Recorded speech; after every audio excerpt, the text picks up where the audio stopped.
जय श्री कृष्ण। सदा सेव्या श्रीमद्भागवती कथा यस्याः श्रवणमात्रेण हरिचित्तं समाश्रयेत्। आइए मेरे भाई बहन, बहुत सुंदर परिचर्चाएं हमारे आपके बीच में चल रही हैं। भागवत ज्ञान यज्ञ परिचर्चाएं हम लोग श्रवण कर रहे हैं। कल हम लोगों ने श्रवण किया था कि भगवान श्री नारायण ने और हमारे ब्रह्मा जी को सृष्टि करने का सामर्थ्य प्रदान किया, उनको चतुश्लोकी भागवत का उपदेश किया और भगवान नारायण कर स्पर्श के द्वारा ब्रह्मा जी को सामर्थ्य प्रदान करते हैं और ब्रह्मा जी के अंदर वो शक्ति जो प्राप्त हुई भगवान की कृपा से, तपश्चर्या के द्वारा वो दिव्य प्रकाश प्राप्त हुआ जिससे वह सृष्टि करने में समर्थ हो सके। आइए मेरे भाई बहन, शक्ति जो प्राप्त होती है वो नारायण की कृपा से होती है। आप नारायती प्रोक्ता आपो वै नरषु नमः ऐनं तस्यतः पूर्वं तेन नारायणः स्मृतः। भगवान हजारों वर्ष तक उस निर्जन ब्रह्मांड में एक जलांड के अंदर में भगवान जल में शयन करते हैं। शांताकारं भुजगशयनं पद्मनाभं सुरेशम, भगवान जल में शयन करते हैं, इसलिए प्रभु का नाम नारायण पड़ा, क्योंकि जल में शयन करते हैं ठाकुर जी।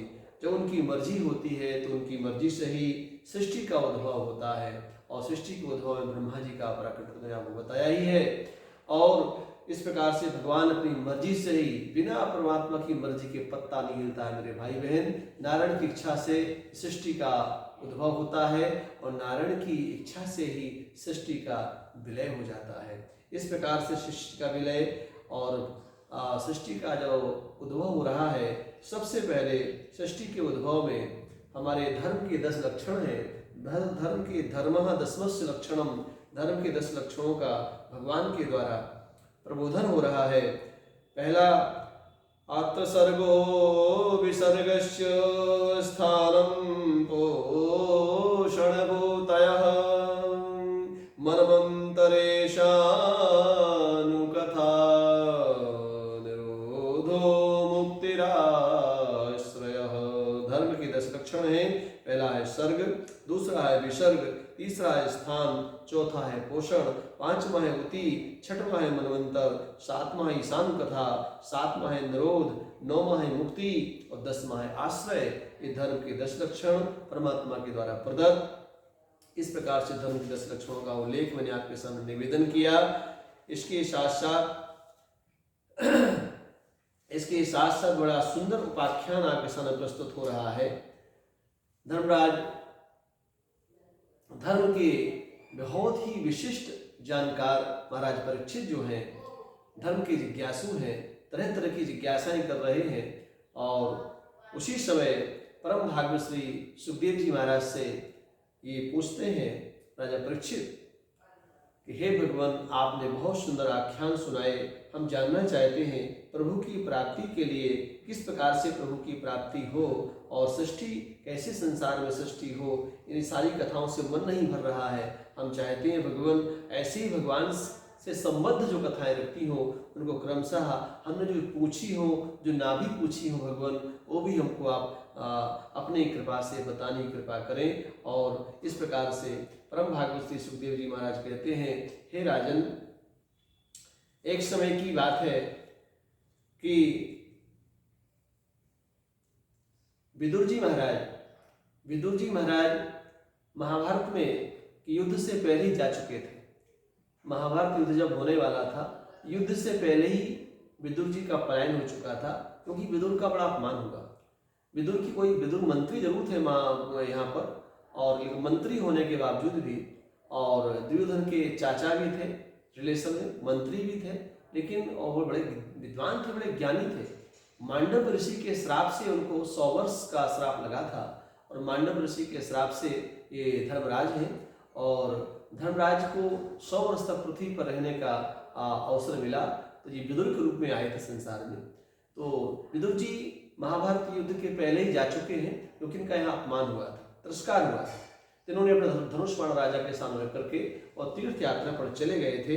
वार्ता सखे कीर्तय तीर्थ कीर्ते, तीर्थ यात्रा करते करते मन में कीर्तन करते थे, चिंतन करते थे, और वहाँ परिभ्रमण करते थे, और जगह जगह जगह भगवान का दर्शन करना, चिंतन करना, कथाएं सुनना, और कथा सुनना और सुनाना, यही इनका मकसद रह गया था। इसी प्रकार के प्रवाह में, एक सत्संग के प्रवाह में अपने आप को बांधते और उसी प्रवाह में बहाते हुए और बढ़ाते अपनी यात्रा जीवन की बढ़ा रहे थे। और उसी क्रम में उनका संवाद हुआ है उद्धव जी से। उद्धव से संवाद हुआ है विदुर जी का। ये महाराज परम भागवत श्री सुखदेव जी महाराज सुना रहे हैं राजा परीक्षित को। हम आप लोग सब ध्यान से सुने। वो कह रहे हैं कि यहाँ पर उद्धव जी का संवाद, उद्धव जी से संवाद हुआ है, और उद्धव जी से जब संवाद हुआ, सबसे पहले इनका परस्पर प्रणाम हुआ, और एक दूसरे को प्रणाम करते हैं, और उद्धव जी से पूछते हैं विदुर जी कि हे उद्धव, आप तो भगवान कृष्ण के सखा हैं, आप उनके परम परम परम प्रिय सखा है और बचपन के सखा है। आप ये तो बताइए भगवान, आप द्वारिका से तो आ रहे होंगे, द्वारिका में भगवान द्वारकाधीश भगवान नारायण हमारे श्री श्याम सुंदर कुशल से तो हैं, आनंद से तो हैं, बताइए। ये बात सुनने के पश्चात जैसे मानो विदुर जी की समाधि लग गई। विदुर जी जब प्रश्न करते हैं तो उद्धव जी की मानो समाधि लग गई। उद्धव जी समाधि में चले गए ऐसा लग रहा है, क्योंकि उनको सारी भगवान की कथाएं याद आने लगी। वो कहते हैं कि भगवान सामान्य नहीं है। इति भागवतः पृष्टः छत्रावार्ता प्रिया श्रयां प्रतिवक्तुं नश्चोत्सेह औत्कण्ठ्या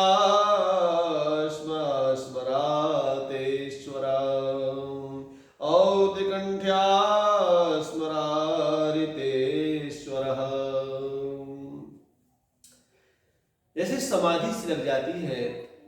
और उसी समय उद्धव जी कहते हैं, हे विदुर जी, आपने बहुत सुंदर बात पूछी है, और मैं आपको बताऊं, भगवान श्री द्वारकाधीश अपने धाम को पधार गए हैं, अपने गौलोक धाम को पधार गए। धन्य उनकी दयालुता, उनकी कृपालुता, उनकी महानता, हम कहाँ तक वर्णन करें, कैसे कहें, सब अकथनीय है। और आपको पता नहीं है हे विदुर जी, जदुवंश को श्राप लग गया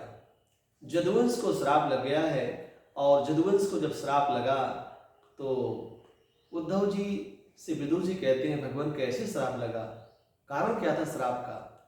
उन्होंने बताया कि हमारे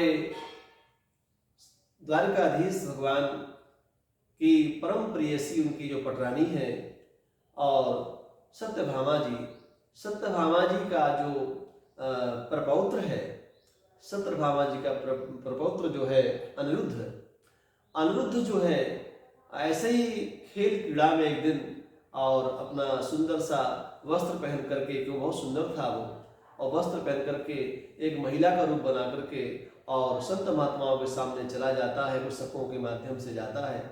और वहाँ कुछ महात्मा लोग आए थे द्वारिका में, और महात्माओं का वो एक प्रकार से अपमान कर देता है, यानी उनके हिसाब से ऐसा हो जाता है कि तिरस्कार हो गया संत महात्माओं का, क्योंकि संत महात्माओं की परीक्षा लिया उसने पेट में कपड़े बांध करके और बढ़िया सुंदर साड़ी पहन करके महात्माओं के सामने जाता है, और महात्माओं से कहता है, भगवान देखिए ना, हमारी ये बहू है, हमारी लुगाई है, हमारी ये बहू है, और इसके यहाँ क्या होगा, बेटा होगा कि बेटी होगी, जरा बता दीजिए। ऐसा एक प्रकार का उपहास किया संतों का।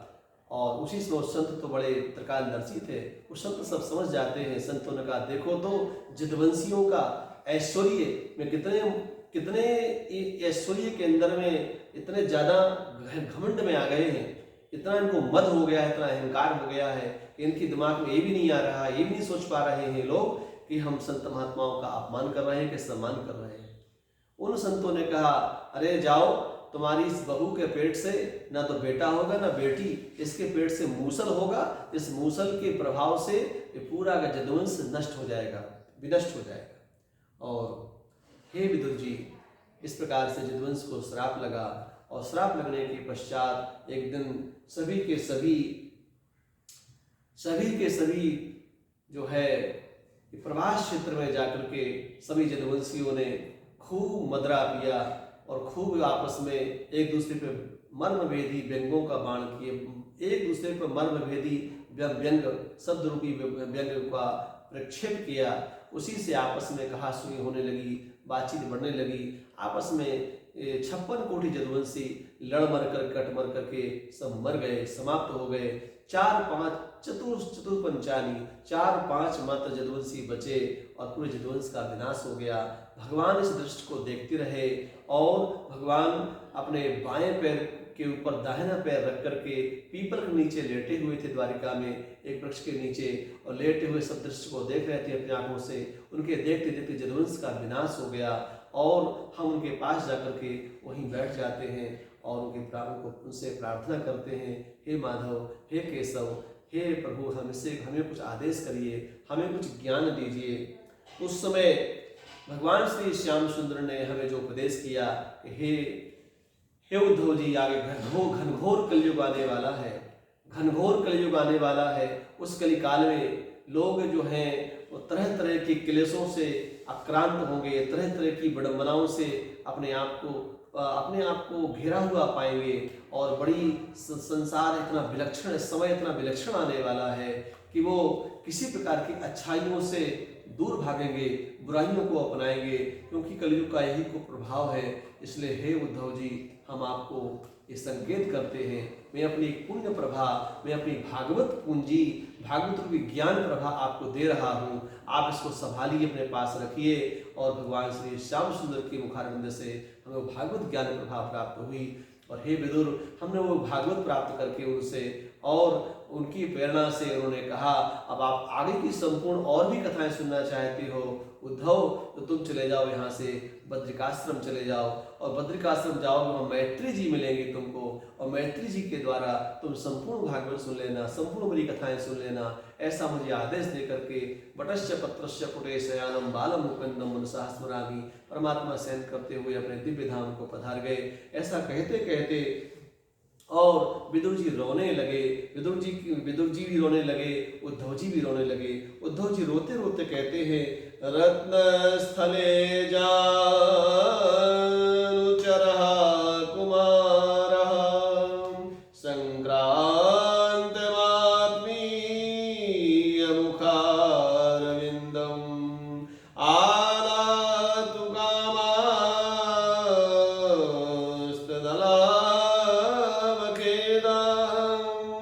दिरीक्ष धात्री